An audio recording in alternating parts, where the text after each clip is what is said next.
بسم اللہ الرحمن الرحیم۔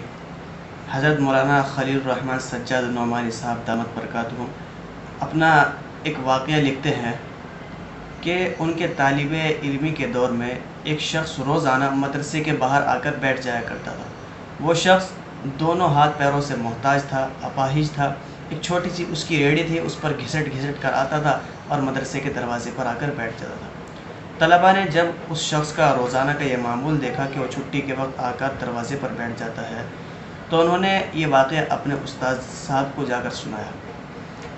تو استاد صاحب نے کہا کہ جب کل وہ شخص آئے تو تم مجھے اس سے ملوانا۔ چنانچہ جب اگلے روز حسب معمول وہ شخص مدرسے کے دروازے پر آ کر بیٹھا تو شاگردوں نے جا کر استاد صاحب سے کہا کہ حضرت وہ شخص آ کر پھر سے اپنے مدرسے کے دروازے پر بیٹھ گیا ہے۔ چنانچہ استاد صاحب مدرسے کے دروازے پر آئے اور اس شخص کے قریب گئے اور جا کر اس سے کہا کہ تم یہاں روزانہ کیوں آتے ہو؟ یعنی کیا وجہ ہے کہ تم روزانہ آتے ہو اور مدرسے کے دروازے پر بیٹھ جاتے ہو؟ کیا تمہیں کسی چیز کی ضرورت ہے؟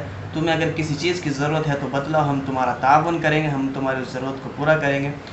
تو اس شخص نے کہا کہ حضرت مجھے کسی چیز کی ضرورت نہیں ہے۔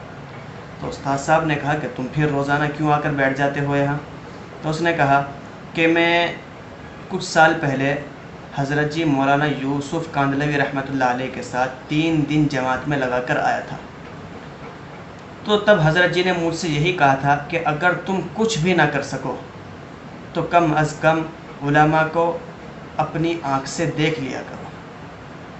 تو تب سے میں روزانہ مدرسے کے دروازے پر آ کر بیٹھ جاتا ہوں تاکہ یہاں بیٹھ کر کے میں علماء کو اور طلباء کو دیکھ کر اپنے دل کی پیاس کو بجھا سکوں۔ اللہ تبارک و تعالی ہم سب کو بھی علماء کی قدردانی کی توفیق مرحمت فرمائے اور ایسا ہی شوق اور جذبہ ہمارے اندر بھی پیدا فرمائے۔ آمین۔